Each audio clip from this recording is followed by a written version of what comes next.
नमस्कार विद्यार्थी मित्रांनो, क्रिएटिव्ह मॅथ्स मराठी या आपल्या लाडक्या युट्यूब चॅनलमध्ये पुन्हा एकदा तुमच्या सगळ्यांचं सहर्ष स्वागत आहे. इयत्ता 12वीची बोर्डाची परीक्षा पण जवळ आलेली आहे आणि त्या अनुषंगाने आज आपण इंग्रजी विषयावर चर्चा करणार आहोत, इंग्लिशवर चर्चा करणार आहोत, की इंग्लिशचा पेपर नेमका कसा असतो, कसं इंग्लिशच्या पेपरचं पॅटर्न असतं यावर आपण आज शॉर्टमध्ये चर्चा करणार आहोत.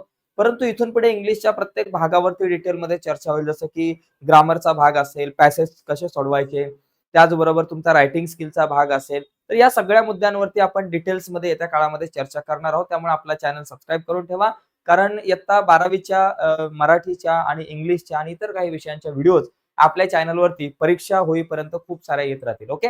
तर बघा या ठिकाणी पहिला मुद्दा लक्षात घ्या, की सेक्शन 1 या ठिकाणी बघा पहिला जो सेशन आहे तो आपला गद्य विभाग असतो. म्हणजे तुमच्या तुमचं जे बुक आहे, टेक्स्ट बुक आहे, त्या टेक्स्ट बुक मधले जे काही चॅप्टर्स आहेत, धडे आहेत, तर त्या धड्यांवरती आधारित असतो हा प्रश्न. म्हणजे पॅसेजेस असतात यामध्ये. आता जर पहिला मुद्दा जर बघितला तुम्ही क्वेश्चन नंबर 1 जर बघितला, तर क्वेश्चन नंबर 1 मध्ये आपल्याकडे काय आहे? तर क्वेश्चन नंबर 1 मध्ये 6 activities based on textual passage.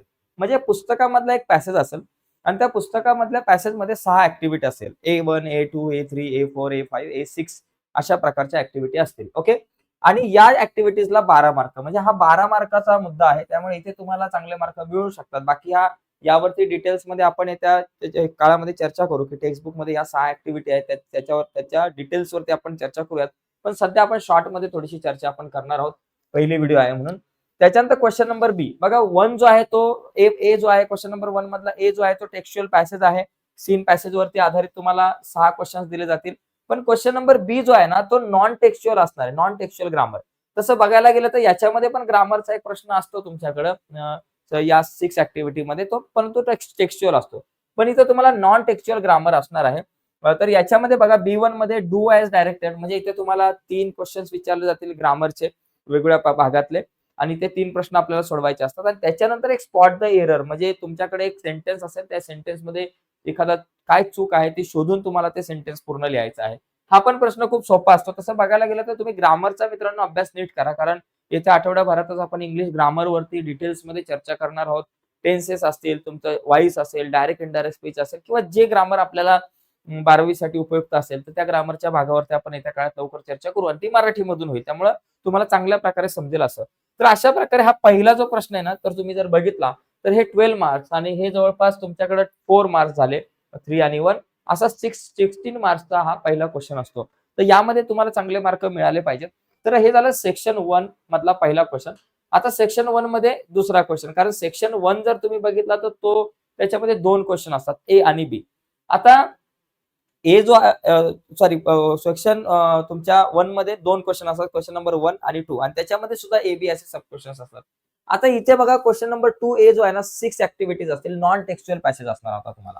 Non textual passage आहे आणि या नॉन टेक्स्च्युअल पॅसेज मध्ये तुम्हाला 6 ऍक्टिव्हिटी, जशा ऍक्टिव्हिटी टेक्स्च्युअल पॅसेज मध्ये असणार आहे क्वेश्चन नंबर 1 ए मध्ये, तशाच ऍक्टिव्हिटी क्वेश्चन 2 ए मध्ये असणार आहे. A1, A2, A3, A4, A5, A6. तर या 6 ऍक्टिव्हिटीजचे तुम्हाला 12 मार्क्स असतील. आणि बी जो आहे तो समरी रायटिंग करायची. हा जो तुम्हाला टेक्स्च्युअल पॅसेज असणार आहे, नॉन टेक्स्च्युअल पॅसेज असेल, त्याची समरी तुम्हाला लिहायची, ती तुम्हाला 3 मार्क्सला असेल. ती एका विशिष्ट फॉर्मॅटमध्ये लिहायची. आणि त्याच्यानंतर हा क्वेश्चन जो खूप सोपा असतो, माइंड मॅपिंगचा आहे. एक ठराविक तुम्हाला सिच्युएशन दिली जाईल, त्या अनुषंगाने तुम्हाला माइंड मॅपिंग करायचे. जसं की English communication skill, how to develop English communication skill, याच्यावरती तुम्ही माइंड मॅप तयार करा. तर तो माइंड मॅप कसा तयार करायचा हे बघू. खूप सोपा प्रश्न आहे मित्रांनो हा. तर अशा प्रकारे आपल्याला सेक्शन 1 मधला हा तुमचा दुसरा क्वेश्चन आहे, ज्याच्यामध्ये टोटल 16 मार्क आहे. जसं की 3+3 आपल्याकडे या ठिकाणी 3+3 6 झालं आणि हे 12 झाले, आपल्याकडे 18 मार्क्स आहे.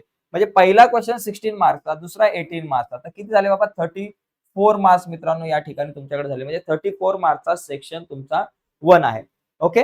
तर आता सेक्शन 2 कडे आपण वळूया. सेक्शन 2 जो आहे तो आपला पोएट्री वरती आहे आणि सेक्शन 2 जो आहे पोएट्री वरचा असून त्याच्यावरती 14 मार्क्स आहे.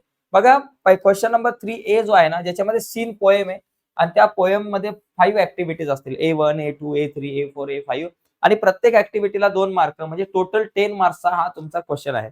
आणि याच्यामध्ये बी जो आहे ना, त्याच्यामध्ये अप्रिसिएशन ऑफ द पोएम. तर जितक्या काही पोएम्स आहेत त्या सगळ्यांचं अप्रिसिएशन आपण बघणार आहोत येत्या काळामध्ये.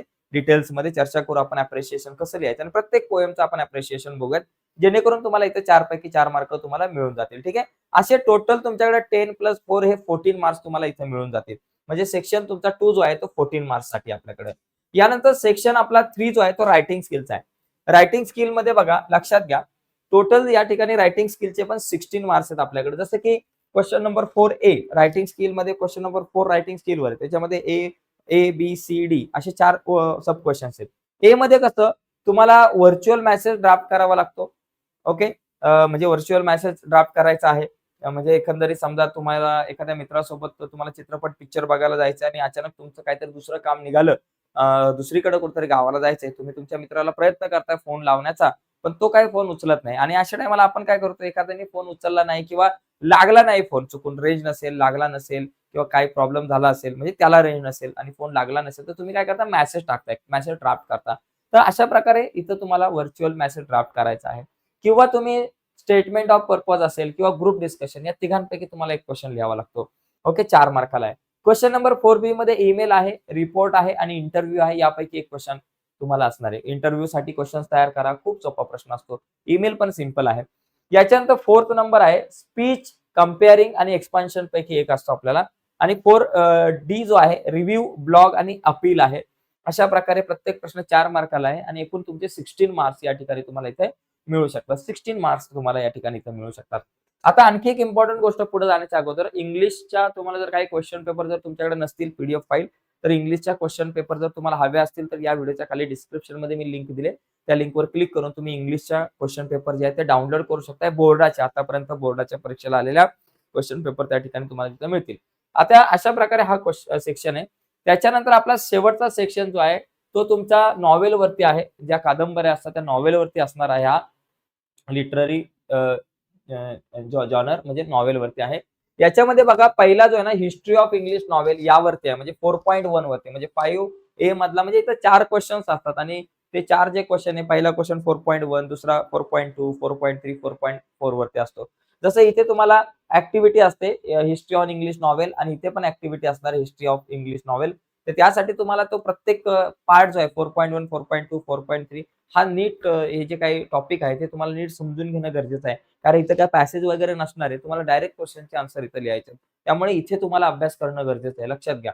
हां. जसं बघा इथं एलिमेंट ऑफ नॉव्हेल याच्यामध्ये बघा तुम्हाला 4.2 वर आधारित असणार आहे इथं 4 मार्क्सला ज्याच्यामध्ये डिस्क्राईब असेल, एक्सप्लेन असेल, कंपेअर असेल. ह्या सगळ्या याच्यापैकी काहीतरी तुम्हाला कुठल्यातरी याच्यावरती 2 क्वेश्चन्स असणार आहे. म्हणजे याच्यामध्ये बी मध्ये सुद्धा इथं B1 आणि B2 असे 2 क्वेश्चन 1 आणि 2 असे 2 क्वेश्चन असणार आहेत. ओके. 4.2 वर आधारित. त्याचप्रमाणे तुमच्याकडे क्वेश्चन नंबर 5C मध्ये सुद्धा तुम्हाला 2 क्वेश्चन्स असणार आहेत. 4.3 वरती आधारित असणार आहे. 1, 2 आणि त्या क्वेश्चन कशा प्रकारचे असतील एकतर डिस्क्राईब असेल, एक्सप्लेन असेल, कंपेअर असेल, कॉन्ट्रास्ट असेल, नेम लिहा असेल, डिस्कस करा. अशा प्रकारचेच क्वेश्चन असणार आहे. इथे सुद्धा हे दिलेले आहेत याच प्रकारचे तुम्हाला क्वेश्चन्स असणार. याच प्रकारचा एखादा क्वेश्चन असणार. 2 क्वेश्चन्स असणार तुम्हाला इथे. आणि क्वेश्चन नंबर 5D जो आहे तो 4.4 या ऍक्टिव्हिटी वरती आहे. 4.4 या टॉपिक वरती आहे आणि तो सुद्धा तुम्हाला याच प्रकारचा असणार आहे. इथे पण 2 क्वेश्चन्स असणार आहेत. तर अशा प्रकारे तुम्ही जर पाहिला तर हा पण तुमचा पार्ट जो आहे तो 16 मार्क्सचा असणार आहे टोटली. ओके. तर अशा प्रकारे मित्रांनो हे क्वेश्चन पेपरचा जो हा फॉर्मॅट आहे तो आपण या ठिकाणी समजून घेतलेला आहे. तर नक्कीच तुम्हाला ही व्हिडिओ आवडली असेल तर व्हिडिओला लाईक करा. नवीन असाल तुम्ही आपल्या YouTube चॅनलवर अजूनपर्यंत आपला चॅनल सबस्क्राईब नसेल केला तर आत्ताच आपला चॅनल सबस्क्राईब करून त्या बाजूला असलेलं बेलचं बटन दाबा.